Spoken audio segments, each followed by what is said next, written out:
Well, if you were waiting for PlayStation to have an Xbox Game Pass equivalent, it looks like that'll be happening according to Jason Schreier. PlayStation plans new service to take on Xbox Game Pass. Schreier is always on the money with these things. We'll leave the link to Bloomberg and you can read the article for yourself, but this is something we had been talking about for quite a while. Look, take out the fanboy wars and everything like that. I don't care what a console you prefer, what platform you prefer. Xbox Game Pass is absolutely an incredible value. I mean, the games you get on there, Forza Horizon 5 just casually dropping on there, Halo Infinite's campaign's gonna be on there, Age of Empire 4, Back 4 Blood. There is a lot of value in Xbox Game Pass, and PlayStation Now doesn't give you anywhere near that level of value. I mean, PlayStation Now is an okay service. There's some good games on it, don't get me wrong, but it's just not at the level of Game Pass. But it looks like Sony will be looking to change that, and they might be looking to change that by spring of 2022. The Bloomberg article notes the service codenamed Spartacus will allow PlayStation owners to pay a monthly fee for access to catalog of modern and classic games, said the people who asked not to be identified because they weren't authorized to speak to the press about plans. The offering will likely be available on the smash hit PlayStation 4 and PlayStation 5, which launched more than a year ago. Obviously hard to get right now because of supply chain issues.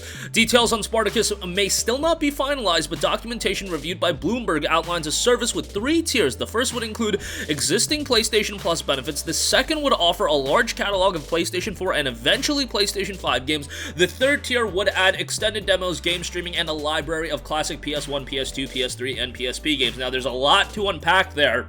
First of all, it looks like PlayStation Now is going to be merging with PlayStation Plus, and this is going to be their new style of subscription service.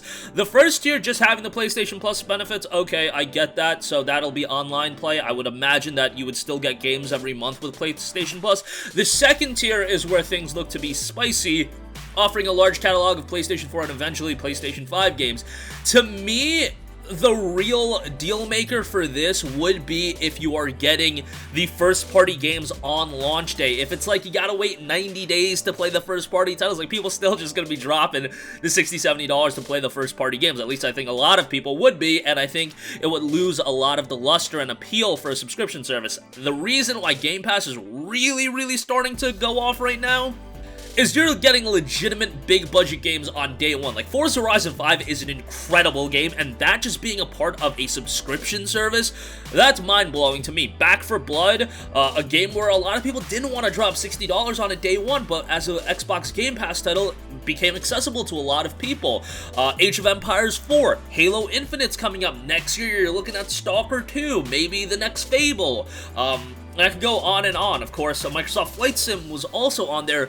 That makes Game Pass a really compelling service. If it's just a bunch of, legacy titles, older games, I mean, how appealing is that? We have the PlayStation Instant Game Collection on PS5, and that's got a lot of great games, and honestly, a lot of those games I have physically, but I still download them off the Instant Game Collection just because it's a little bit more convenient to have it downloaded.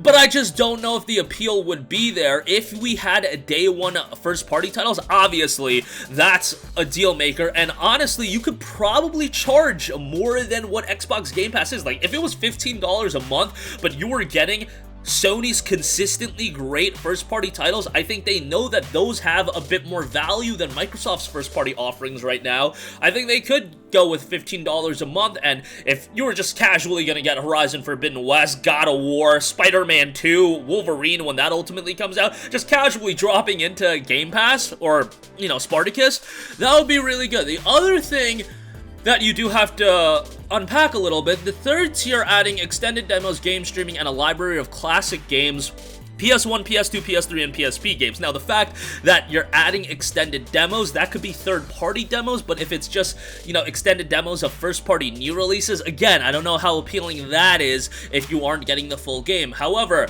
library of classic PS1, PS2, PS3, and PSP games, that's incredibly exciting. However, are those going to be natively working on the PlayStation 4 and the PlayStation 5? We all know PlayStation 3 backwards compatibility is this thing that just hasn't happened. PlayStation 3 games are not being preserved. We're talking about games like Metal Gear Solid 4, Folklore, a lot of games, Killzone 2, I can go on and on. These games are just not being preserved because we only have PS5 backwards compatibility to PS4, PS2 isn't backwards compatible.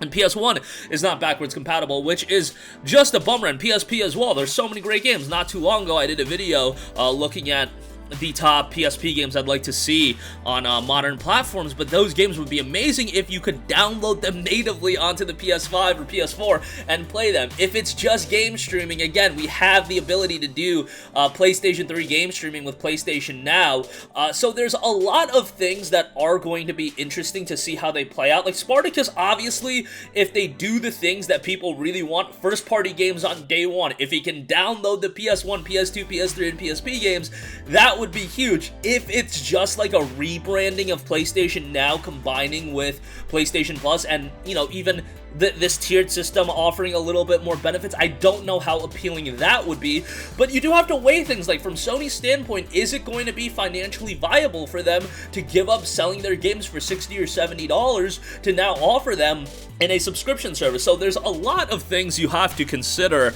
You know, you don't want to push the cart before the horse, but I do think the subscription model of offering games on a subscription service, that has a lot of potential, obviously. It's just, I do question, like, how is it going to be longevity-wise and in the long term, because are developers going to be as incentivized, and are big publishers going to be incentivized to put a bunch of resources behind a release if it's just dropping behind a subscription service? Thus far, Forza Horizon 5 was on a subscription service day one, and that game is pretty darn great, and it seems like they were incentivized greatly to drop a banger, and there was a lot of resources put into that. Same could be said for Halo Infinite. By the looks of it, a lot of resources have been put into that. Obviously, the multiplayer is free to play, but obviously the campaign was a relatively big undertaking as well. And then again, you look at Microsoft Flight Sim, you look at Age of Empires 4, these are notable games. And then Back 4 Blood, they did work a deal with that one. Obviously, that was created by a third party, and Microsoft kind of just acquired it. And then Bethesda's going to be dropping heavy hitters onto Game Pass. So that's really what it's going to come down to. Let me know what would sell you on a subscription service. Like, I've seen comments from people when I talk about Xbox Game Pass where people are just completely against the idea of a Netflix-style subscription service, a Game Pass-style service on PlayStation. They prefer the model how it is, but I believe the model would still exist, that you could buy physical games if you want. It's just that, you know, dropping $70 a pop on them is going to get expensive when you compare it to a potential subscription service that's, what, $10 a month, $15 a month, however much it could be. The third tier, I think people would get super excited about if you can natively download those games and then play them that way. I just don't know if it's game streaming.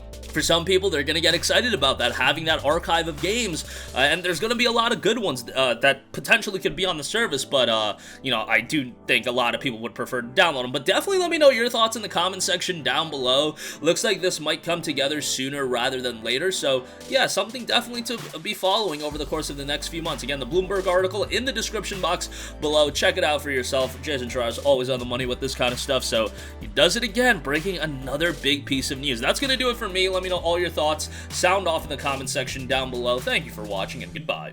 Hey guys, we hope you enjoyed the video, and if you did, make sure to hit the subscribe button, and if you're already subscribed, do us a favor and hit the bell icon. This way you'll be notified whenever we post a new video. That's the best way to keep up with all of our uploads, and we usually try to upload 2 videos a day. And with the bell icon hit, you'll be notified whenever we do upload a video. As always, thanks for watching.